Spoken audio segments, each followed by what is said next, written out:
Las influencias pueden realmente satisfacer al ser humano. ¿Usted cree eso?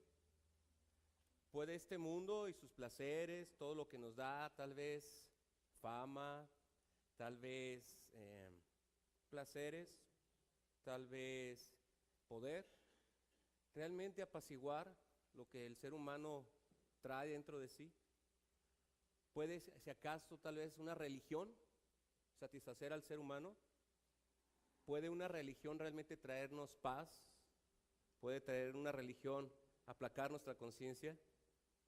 Mire, yo estoy seguro que usted tiene familiares y amigos que les ha visto tener mucho éxito en la vida. Tal vez se han hecho famosos, tal vez tienen mucho dinero. Ustedes los puede ver en casas muy grandes, con autos de los más modernos, que viajan mucho, hacen muchas cosas. Puede ser personas que tengan mucho poder político, no sé, influencia social, que pueden tener un puesto muy alto en ciertos lugares, diputados, senadores. Usted los puede ver.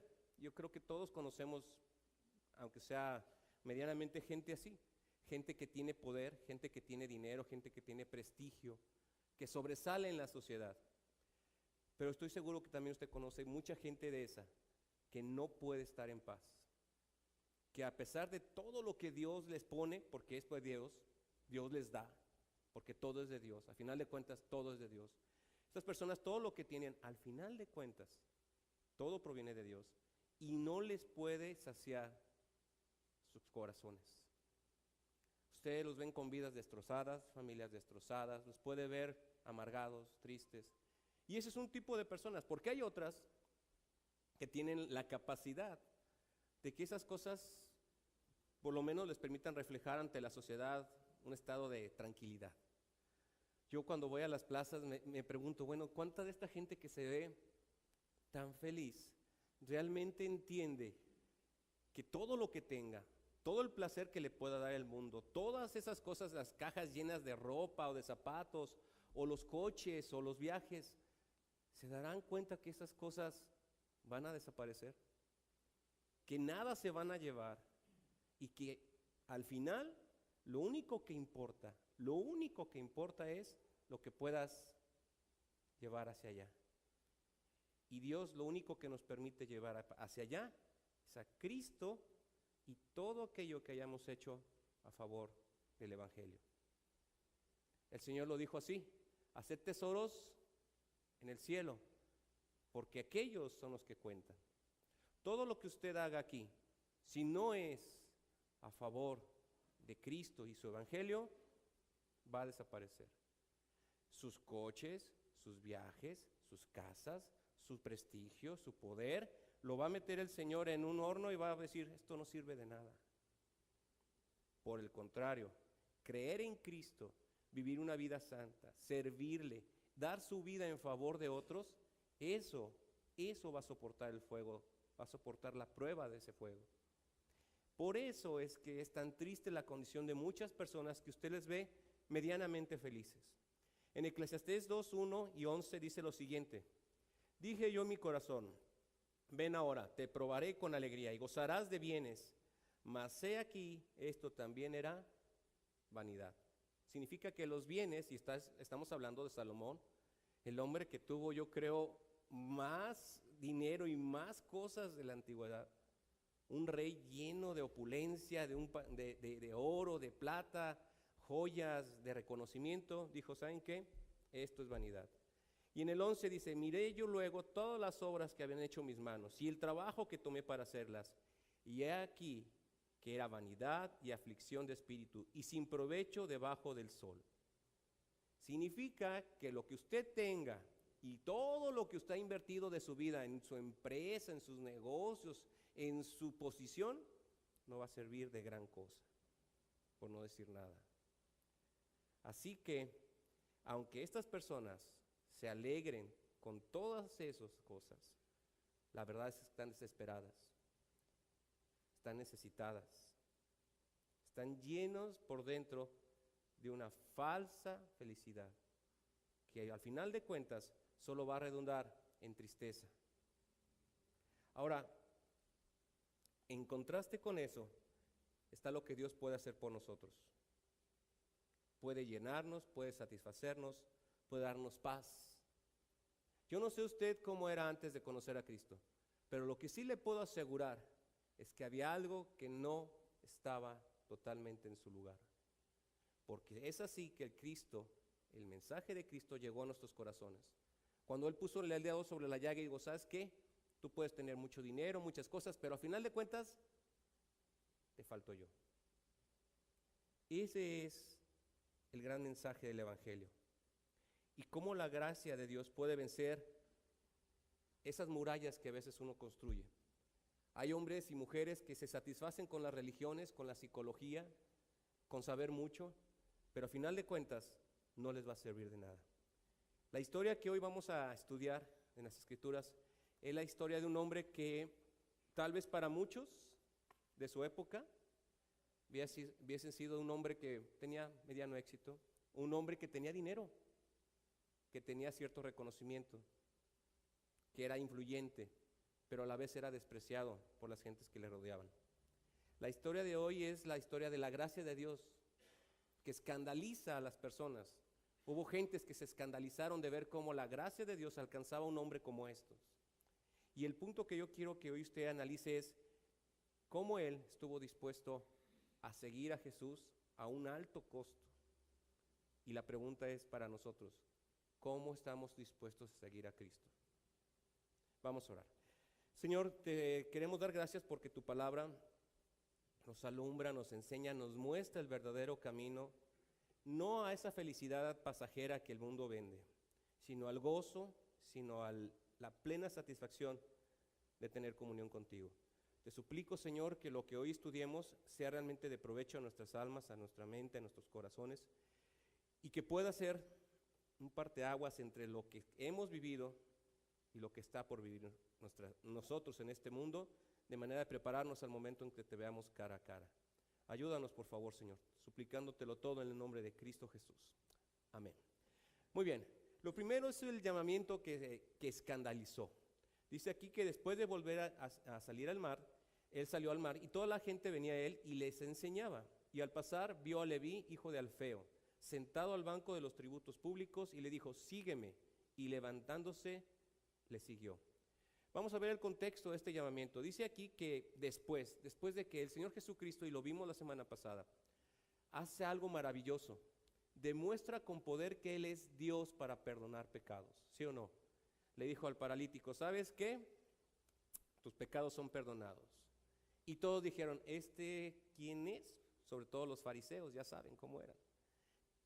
Y Dios hecho carne, nuestro Señor Jesucristo le dice, ¿qué es más fácil? Decirle a alguien, tus pecados son perdonados, o decirle, levántate. A un hombre que jamás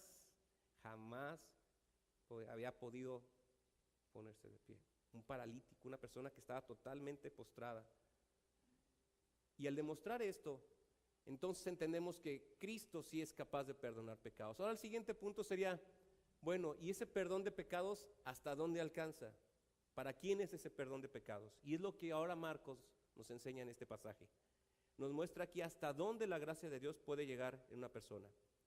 Bueno, la idea es que estaba el Señor Jesucristo en una casa y fue muy complicado enseñar. Entonces Él sale, se va a un lugar más fácil de enseñar, más amplio. Y es ahí donde Él va caminando hacia el mar. Estamos en la región de Galilea, en especial en Capernaum. En esa región es donde está Él. Y entonces nuestro Señor, manifestando su poder y su sabiduría, empieza a enseñarle a la gente. Él es el Mesías que la gente esperaba. Él es aquel que ellos necesitaban. Por eso la gente le seguía y por eso dice que venían a Él y Él les enseñaba. Nuestro Señor siempre tuvo en claro qué es lo que tenía que hacer. Predicar el Evangelio y enseñarle a las gentes la necesidad que tenían de un Salvador. A veces las personas no se dan cuenta de lo necesitados que están.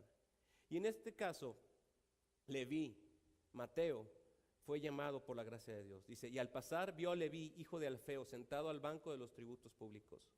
Lo primero que hay que entender para sopesar lo que es este llamado es, ¿quién era Mateo? ¿Quién es este Leví? En Mateo 9:9 dice, pasando Jesús de ahí, vio un hombre llamado Mateo. Aquí Mateo se está describiendo a sí mismo, ¿se da cuenta? Leví era su nombre judío, Mateo es su nombre griego. Dice que estaba sentado al banco de los tributos públicos y le dijo, sígueme. Y se levantó y le siguió. Este pasaje, hermanos, está en los 3 evangelios sinópticos, Mateo, Marcos, Lucas. Se presenta y es casi idéntico. Lo interesante de Mateo es que al escribir el evangelio se refiere a sí mismo, pero lo hace muy pocas veces. Este hombre estaba tan humillado, tan sinceramente humilde delante de Dios, que en su propio evangelio, el que él escribió, hace muy pocas referencias a su persona. Solo se refiere a sí mismo como a Mateo, el que estaba sentado y que le siguió. Mire, este hombre sin duda era un amante del dinero. ¿Se da cuenta de eso? ¿Cómo funcionaba esto de ser un cobrador de impuestos? Los publicanos eran despreciados de entre los judíos. ¿Por qué? Porque para usted ser publicano, tenía como judío que comprar el derecho para ser cobrador de impuestos. ¿Se imagina? Es como si nosotros ahora Hacienda nos dijera, oigan, ¿les gustaría cobrar impuestos? Nada más que, ¿sabes qué? Tienes que comprar tu mesita, tu changarrito, tu franquicia la tienes que comprar. Y había judíos como Leví que eran capaces por dinero, porque no era por otra cosa, por dinero ir y comprar esa mesita, ese derecho a cobrar impuestos. Ahora, había impuestos normales, había cobradores de impuestos como lo que ahora significaría tal vez pagar el predial, pagar impuestos normales. Pero tú y yo pagamos otros tipos de impuestos. Pagamos impuestos tal vez al importar, al comerciar, al traficar, al hacer comercio. Ese tipo de impuestos eran los que cobraban la gente como Mateo. Cobraban impuestos por todo, por circular, por llevar, por tu carreta, ¿la llevas para allá? Cáete. ¿Vas a ganar un dinero con eso? Aquí. Y ellos tenían una fama terrible, hermanos. ¿Por qué? Porque ellos estaban libres. En aquellos tiempos, él le tuvo que haber comprado ese derecho no a los romanos, sino a Herodes, el tetrarca. En esa región él tenía que haber llegado con él y decir, ¿sabes qué? Yo quiero cobrar impuestos, pero cobrar impuestos de este nivel, no de los normalitos, No, quiero cobrar impuestos para todo el comercio y todo lo que pasaba. Porque a su vez Herodes tenía que entregarle el dinero a los romanos, si no los romanos lo quitaban. Entonces era toda una cadena. Y como toda cadena donde había dinero había corrupción. En pocas palabras, este hombre era capaz de extorsionar a la gente de su propia raza por dinero. Llevar el dinero a Herodes y a su vez llevarlo a los romanos. Por eso entre los judíos un publicano era lo peor de lo peor. Era un traidor, era alguien que extorsionaba a su propia gente, era alguien capaz por dinero, llevar a su propia gente hasta la cárcel. Y lo que hacían estos eran capaces, y estaba yo leyendo, eran capaces de, oye, no tienes para pagar el impuesto, ¿verdad? ¿Qué te parece si te presto? Pero ¿sabe cómo eran los préstamos? Con un interés exorbitante. Entonces se hacían riquísimos. Ahora, Mateo parece ser que era de los cobradores de impuestos de este tipo, pero de los bajitos, porque estaba en su mesita. Había otros que eran los que regenteaban a estos. ¿Se acuerda de la historia de Zaqueo? ¿El chaparrito? Ajá. Pues parece ser que ese sí era de los grandes. En pocas palabras, Zaqueo era como el jefe de Mateo. Pero aún la gente como Mateo juntaba bastante dinero. Eran ricos. ¿Y sabe dónde lo nota usted? En que más adelante vemos que cuando dio el banquete, lo dio en su casa. Y dice que era un banquetazo, que había gente, estaba Jesús, sus discípulos, había mucha gente. Significa que Mateo tenía dinero, bastante dinero, producto de extorsionar a la gente de su propia raza. Hacían mercadería con la gente de su pueblo. Tenían un permiso para abusar, en pocas palabras, y lo ejercía bastante bien. Significa que para cuando él tuvo este encuentro con el Señor Jesucristo, lo más probable es que Mateo ya era un hombre con poder y con dinero. Así era Mateo. Ahora, el problema es que esto no venía solo, había una situación social. Por un lado estaba el bienestar económico, este cuate tenía dinero, pero por otro lado era repudiado. No era bien visto. Era una persona que no podía entrar a las casas de los demás. ¿Sabía eso? Si un publicano entraba a tu casa, quedaba contaminada. Si tú hablabas con un publicano, estabas tú contaminado. Hay leyes en el Talmud que se referían que tú le podías echar mentiras a un cobrador de impuestos, porque eran tan despreciables que no merecían ni la verdad. A ese punto estaba él. En pocas palabras, estas personas eran exiliadas, no podían acercarse a las sinagogas, no podían ofrecer sacrificios por su pecado, no podían convivir con otras personas en su ciudad, eran despreciables por ellos. ¿Se dan cuenta de esa? Esa situación es la que vivía Mateo. Tenía dinero, tenía poder, tenía palancas, pero en pocas palabras, nadie lo quería. Era una persona despreciada. Y entonces, cuando se hacen referencia a los publicanos, siempre dicen publicanos y pecadores. ¿Se da cuenta de eso? Los fariseos se referían a ellos como publicanos, o sea, si estaban aquí los pecadores, los publicanos estaban hasta acá. Siempre que hacían referencia a los pecadores, decían los publicanos y los pecadores. A ese punto era un despreciado social, era una persona que nadie quería tener cerca. Si eras judío y eras recto, ¿no? Porque ahí vamos a ver que él tenía otras amistades. Pero el punto es que él había pagado un alto precio por su dinero. Simplemente había rechazado lo que Dios le ofrecía. La comunión con el pueblo, el hecho de poderse congregar en una sinagoga o en el mismo templo, no era para él. Ahora, a Leví o Mateo lo conocemos normalmente porque fue si las cuentas no nos salen mal, el séptimo de los discípulos que aceptó seguir a Jesucristo. Los primeros fueron Pedro, su hermano, Juan, su hermano, tenemos a Natanael, tenemos a Felipe, y muy probablemente él fue el séptimo de los que les dijo el Señor Jesucristo, ven y sígueme. Tenía un puesto, tenía un ingreso, tenía dinero, tenía ciertas palancas, pero tenía también el desprecio de los suyos. No era posible que él estuviera cerca de los demás. Y dentro de los apóstoles, hermanos, de todos los apóstoles, posiblemente yo creo que por ellos decían, híjole, ¿tenemos un publicano entre nosotros? Yo me imagino la reacción de los apóstoles al decir, bueno, pues nosotros tenemos, en el caso de Pedro, de su hermano Jacobo, de Juan, tenían un negocio, eran pescadores, y en el peor de los casos ellos si querían podían regresar a ser pescadores, ¿no? Tenían una profesión, y una profesión digna que no tenía ningún problema. En el caso de Mateo, no era así. Mateo tenía que regresar, si es que quería, a su negocio de extorsionar a los demás.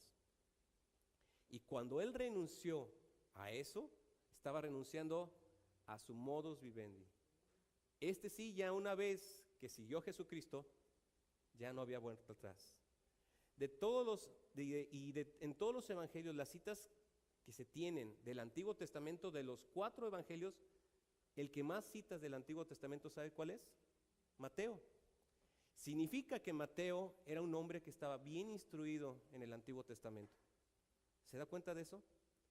Un hombre que no podía entrar a la sinagoga, que no podía convivir con los judíos, resulta que escribió el evangelio que más citas tiene del Antiguo Testamento. A mí esto lo que me dice es que este hombre, a pesar de sus circunstancias, a pesar de ser despreciado por los mismos judíos, era un hombre que se interesaba en las cosas de Dios. El problema es que amaba más al dinero que a Dios. Llegó un momento en que amó más tener su mesita cobrando impuestos y tener su casota, tener su dinero, que tener comunión con Dios. Pero es sumamente interesante cómo Mateo, este hombre tan despreciado, fue el instrumento que Dios utilizó para escribir el evangelio para los judíos. ¿No le parece contradictorio? Porque Mateo está escrito para el ambiente judío, para que el judío entendiera que Jesucristo es el Mesías. Entonces, no sabemos mucho de Mateo porque les digo, él no escribió mucho acerca de sí mismo ni los demás. Supongo que no era muy apreciado tal vez en un principio por los otros apóstoles.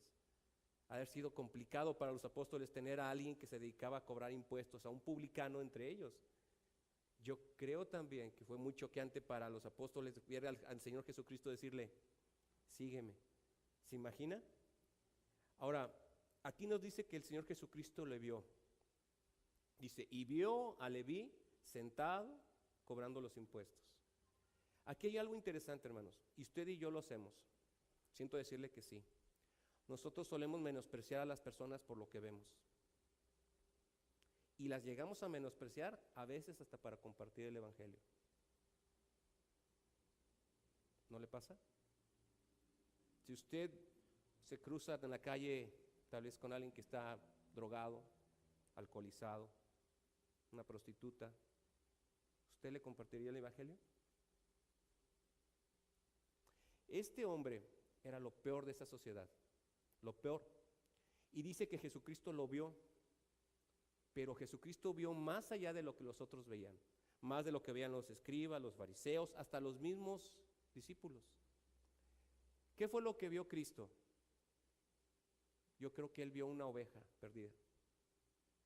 Y a veces nosotros, hermanos, de veras se los digo, no alcanzamos a ver que esas personas, como las que les acabo de mencionar, necesitan de Cristo tanto o más que cualquier otro.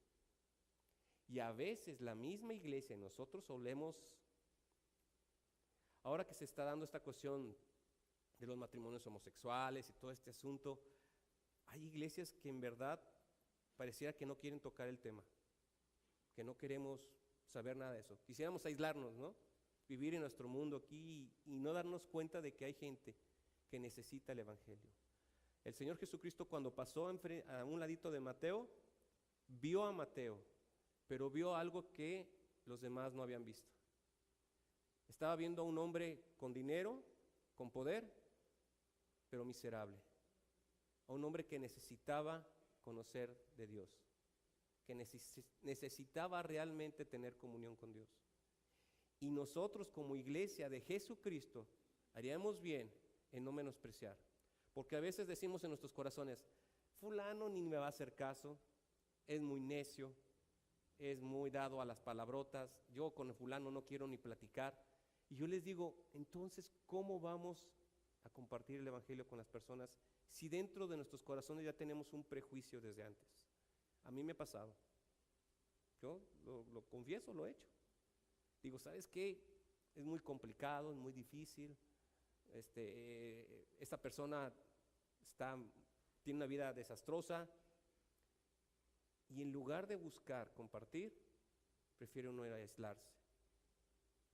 No sé si le pase tal vez con algún familiar, con un vecino. Gente que a veces uno mismo rechaza y no se da uno cuenta. Lo interesante de esto es que nuestro Señor Jesucristo vio a Mateo, pero no vio lo que vieron otros. No le vio cobrando impuestos, no le vio con dinero, le vio necesitado.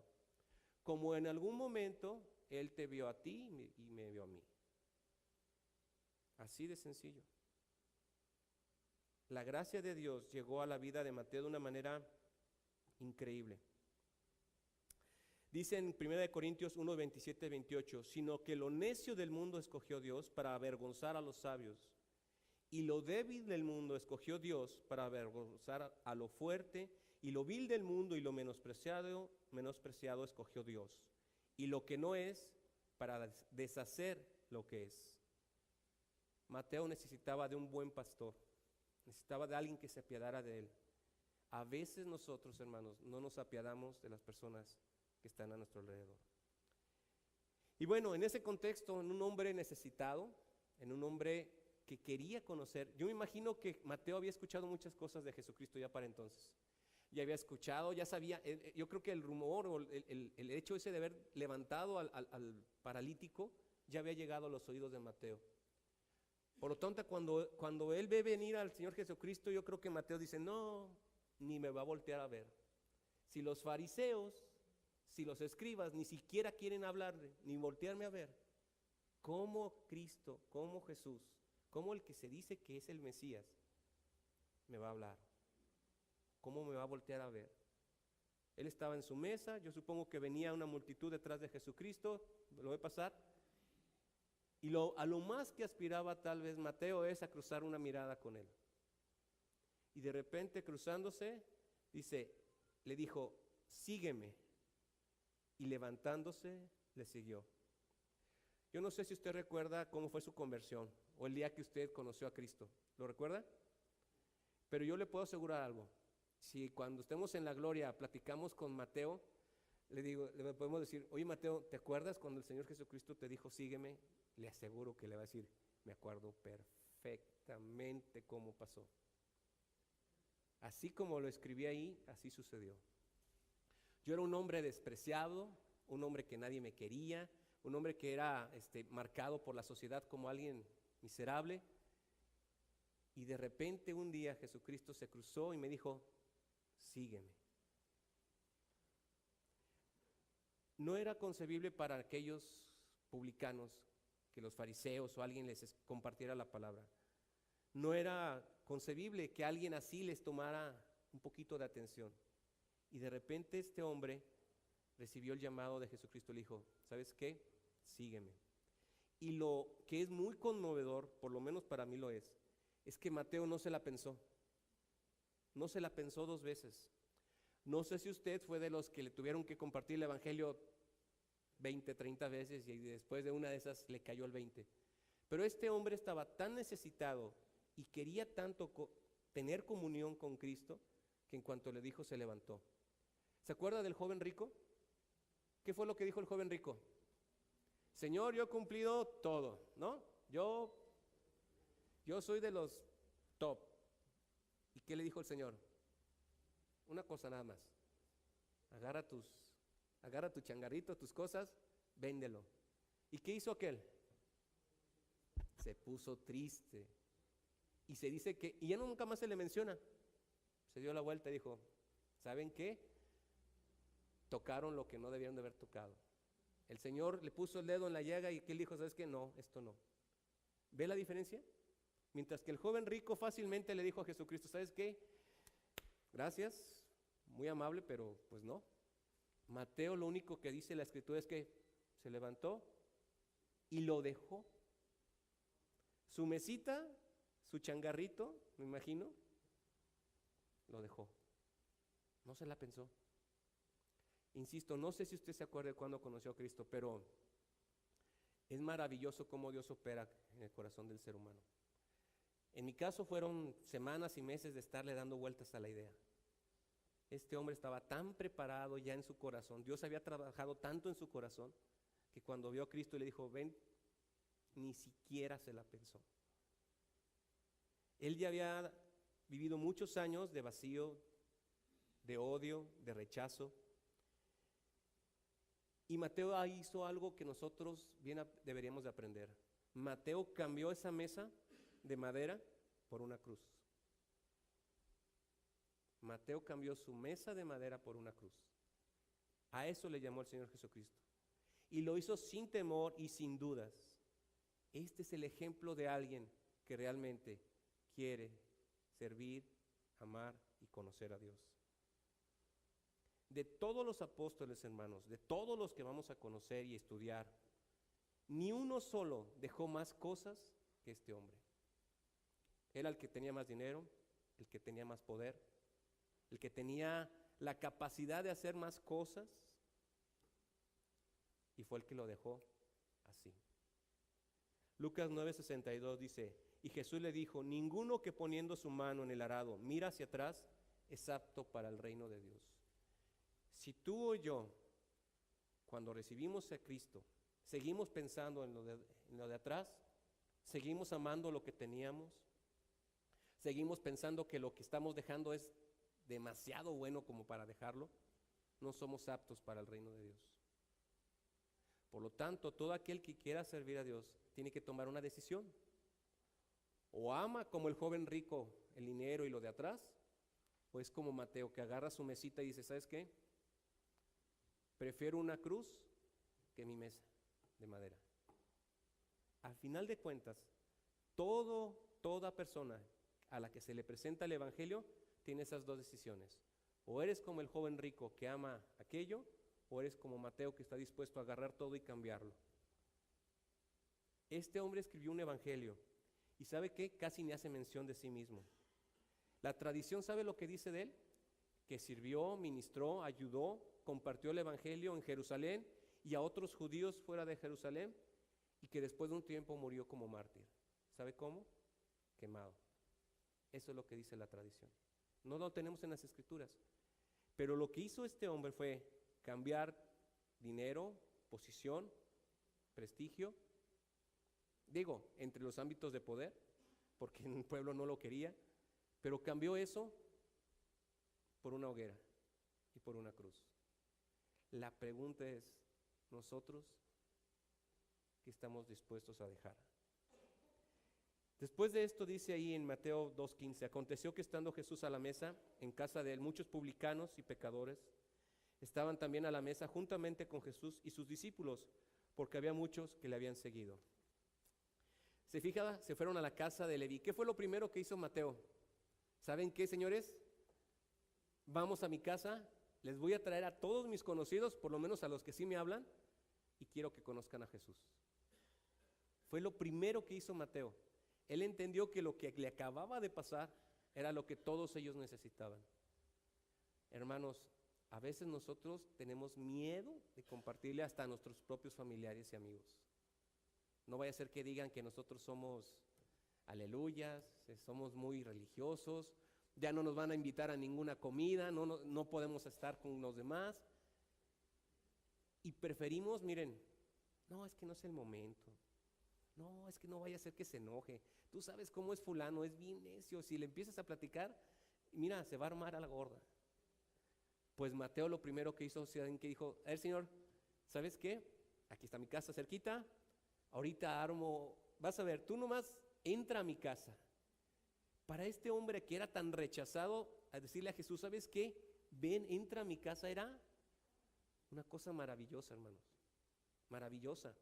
Entiéndalo, a este hombre nadie le quería ni dirigir la palabra, dentro de los que se creían que eran. Y de repente él con un corazón dispuesto dice, ¿sabes qué, Señor? Ahorita voy a armar una comida, le voy a hablar a todos los publicanos y a las prostitutas y a que las que son de mi club, ¿no? Porque tú sabes que los míos son de estos, aquellos no me van a hacer caso, pero estos sí van a querer escucharte. Y los junta, los sienta y en un ratito arma un comidón. Y dice ahí, los amigos de Leví, muchos publicanos y pecadores estaban también. ¿Por qué? Pues eran los únicos que tenía Mateo. ¿A quién más podía invitar sino a ellos? Mateo por muchos años había amado más el dinero que a Dios. Pero algo pasó, algo cambió. Y dice, a la mesa juntamente con Jesús y sus discípulos estaba Jesús, porque había muchos que le habían seguido. Aquellas comidas, las mesas no son como estas. En aquellos tiempos las mesas se tenían que recostar, eran mesas bajitas. Se tenían que recostar, de modo que estabas tú casi pegado con el de al lado, ¿sí? En la última cena, cuando nos dice que Juan se recargó sobre el pecho del Señor, es porque estaban así, tenían que estar casi recostado, por lo tanto, cuando se recuesta en el pecho Juan del Señor, le quedaba muy cerquita. El punto es que si tú participabas en una comida de esta, tenías que estar en contacto con las demás personas. No podías tú estar acá y ellos allá, ¿no? Entonces, imagínense lo que fue para un grupo de publicanos y pecadores, de repente estar sentado a la mesa con el Señor Jesucristo y sus discípulos. ¿Se imaginan la alegría que tenían ellos?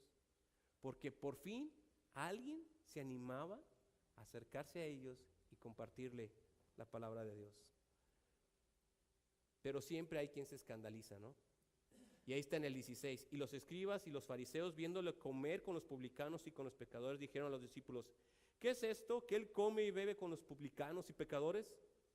Lo primero que tenemos que ver es que eran los escribas y los fariseos. Los escribas eran los que tenían el oficio de preservar las escrituras. Copiaban, estudiaban. Eran los que hoy llamaríamos teólogos, aquellos que son cerebritos, ¿no? Y los fariseos eran una secta religiosa, aquellos que decían, ¿saben qué? Las cosas se tienen que hacer como nosotros decimos. La palabra fariseo significa apartado, de hecho. Ellos se apartaban del pueblo diciendo, ¿sabes qué? Nosotros somos mejores que ustedes. Y como somos mejores que ustedes, marcamos nuestra línea, ¿no? Pues estos hombres eran extremadamente prejuiciosos. ¿Se dan cuenta que ellos ni siquiera entraron a la casa? Ni siquiera se dieron el tiempo para acercarse a la casa. Ellos de lejos vieron la casa, vieron que estaban comiendo y no eran capaces de acercarse porque era la casa de un publicano. Y después hacen la pregunta, ¿qué es esto que él come y bebe con los publicanos y pecadores?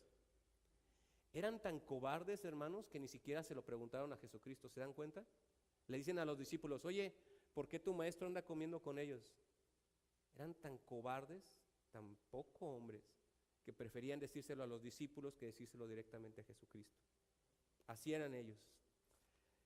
Al oír esto, porque el Señor les oyó, les dijo, los sanos no tienen necesidad de médico, sino los enfermos. No he venido a llamar a justos, sino a pecadores. Al oír esto les dijo, el Señor escuchó perfectamente lo que dijeron estos hombres y los puso rápido contra las cuerdas. Le dijo, ok, los sanos no tienen necesidad de médico. ¿Quiénes eran los sanos, según usted? Según el pasaje, ¿quiénes eran los sanos? ¿Y quiénes no eran pecadores? Pensaban que no eran pecadores.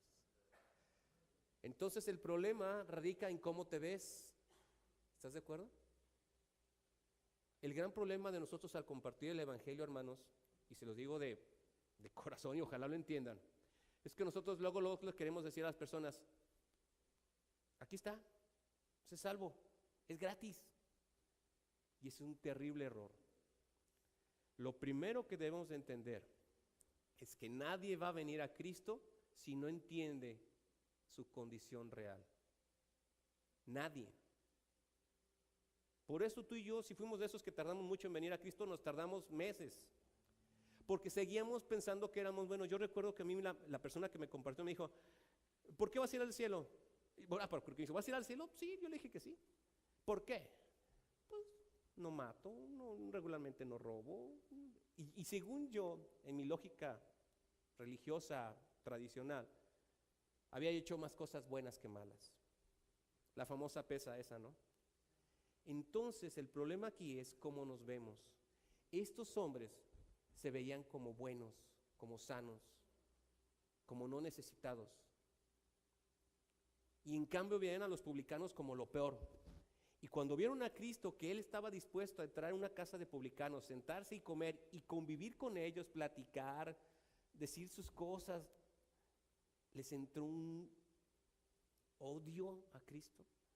Fue eso lo que los llevó a odiarlo tanto, que Cristo amaba compartir, amaba salvar a la gente. Eso era lo que les dolía tanto. No podían concebir que ellos disfrutaran de algo que ellos pensaban que merecían más. El fariseo, el escriba, seguía pensando que en su corazón que eran mejor y que merecían más eso que les estaba dando a los publicanos, a las prostitutas, a los rateros. ¿Se da cuenta dónde está el problema? Mientras las personas no entiendan que están enfermas, están necesitadas de Cristo, jamás van a acudir a Él. Lo primero que hay que hacer, como bien nos decía Alfonso la semana pasada, es agarrar la palabra de Dios, la ley, y decirle, mira, este es el estándar de Dios.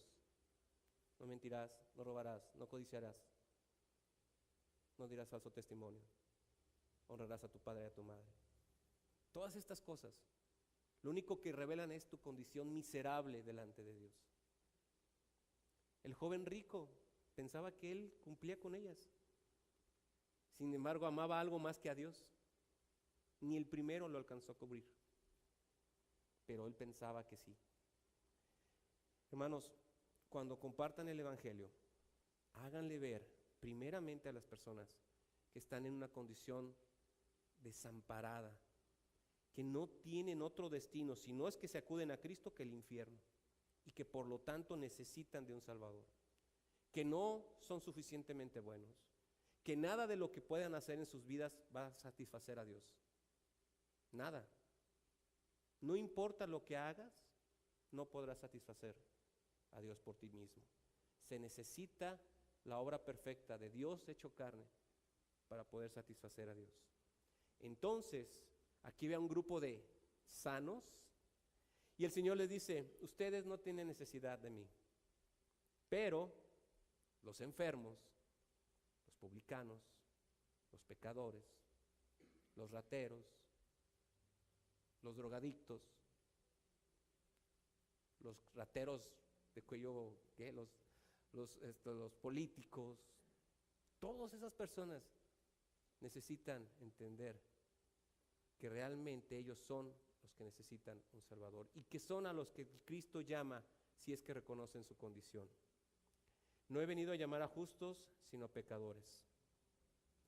Algo que se me hizo interesante, ¿se fija que ya no dice publicanos? El Señor Jesucristo no dice publicanos y pecadores. No he venido a llamar a justos, sino a pecadores. A los ojos de Dios no hay pecados chiquitos o grandotes, hay pecadores. Hay gente enferma que necesita del médico divino para sacarles de esa condición. Mire, ¿yo qué puedo concluir de esto? Primero, usted puede ser como un fariseo o como un escriba que considera que usted no se puede relacionar con pecadores de cierto nivel y por lo tanto quedarse el evangelio para usted mismo. Usted puede ser de esos que ven a las personas por fuera y no se interesa en las vidas de las personas. No les interesa. Usted puede ver a un joven que está en una situación desamparada, uno no sabe, tal vez tenga un problemón, pueda ser de esos que después se los encuentran muertos, colgados, y usted nunca se interesó en eso. Puede ser usted esa mujer que está desesperada porque tal vez en su casa su marido la golpea, la pueden tener un montón de situaciones difíciles, sus hijos, y usted prefiere, ¿sabes qué? Buenos días, buenas noches, ahí nos vemos. Puedes tener un compañero en tu trabajo que está terriblemente angustiado por cuestiones económicas, morales, su matrimonio, y a ti no te importa. No te importa. Tú quieres seguir tu vida, tú vienes aquí los domingos, estás muy a gusto, no estás dispuesto a interesarte en nadie. Puedes juzgar, puedes decir, ¿sabes qué? Esta persona va para allá.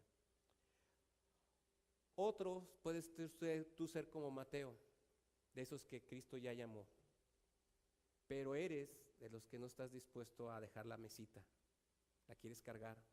En lugar de cargar la cruz, quieres seguir la mesa. Y sigues amando mucho el dinero y mucho las cosas que te da el mundo, y no estás dispuesto a seguirle y a dejar eso atrás. No estás dispuesto a dejar tiempo para venir a congregarte, no estás dispuesto a dejar vicios, pecados, para que nadie te pueda, después, si te congregas, pues te van a decir, ¿sabes qué? Pues cambia tu vida, mejora y muere. Mejor nos vemos nada más los domingos y si vienes va. No te comprometes, no das. Entonces, también hay aquellos que se consideran sanos. Si tú eres de esas personas que hoy nos visitas y vienes y piensas que eres sano, examínate a la luz de la palabra de Dios, ve si realmente eres sano.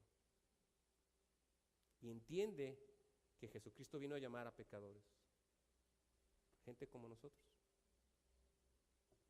La única diferencia es que nosotros, en algún momento de nuestras vidas, Dios nos desarmó, nos agarró, nos quitó nuestras cosas y dijo, a ver, ¿realmente, Héctor, eres lo que tú crees que eres? No lo eres, vete. Tú piensas que eres bueno, no lo eres. Tú piensas que eres muy inteligente, no lo eres. Tú piensas que puedes agradar a Dios por ti mismo, mentira. Y cuando Dios te desnuda y te pone así, y te dice, y aún así te dice, ven, sígueme, es cuando uno entiende lo que es la gracia. Estas gentes se escandalizaron de que Cristo pudiese ofrecerle perdón a un publicano. ¿Sabe por qué se escandalizaban? Porque ellos se consideraban mejor que los demás. Por eso era el escándalo. Porque no concebían que Cristo amara a un publicano. Hermanos, examínense. Vean qué cosas de lo que acabamos de estudiar le queda a usted. ¿Usted prejuzga? ¿Usted no comparte el evangelio? ¿O usted simplemente sigue aferrado a las cosas? Cuando Cristo le dijo, sígueme, usted le dijo, te sigo, pero hasta aquí. Yo te sigo, pero a mí no te metas con estas cosas. Mi mesita de cobrar impuestos, déjamela ahí. ¿Ok? Porque yo en el momento que quiera puedo regresar ahí. ¿Se da cuenta? Así hay mucho cristiano. que sigue teniendo su mesita ahí, porque ¿sabes qué, Señor? Yo te amo, te sirvo, pero todavía quiero esto para mí. O puede usted ser como Mateo, que agarró la mesa, tomó su cruz y llegó hasta una hoguera por amor a Cristo. Usted tiene la decisión. Al final de cuentas, cada quien personalmente vamos a ver a Cristo cara a cara. Y en el tribunal de Cristo, al cual usted y yo sí vamos a asistir, porque al tribunal de Cristo sí vamos a llegar, en ese nuestras obras, nuestras vidas mismas van a ser pesadas.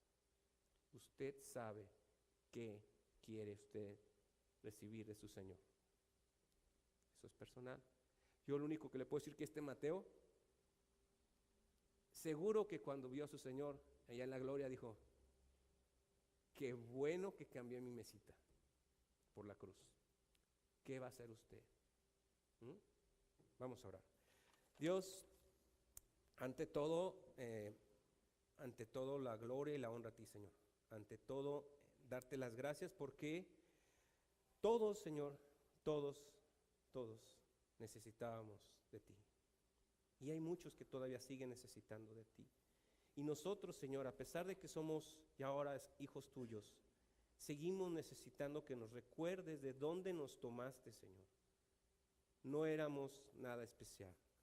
Por el contrario, éramos pecadores, gente que amaba más a otras cosas que a ti, y gentes que estábamos dispuestos a seguir en una vida egoísta, una vida llena de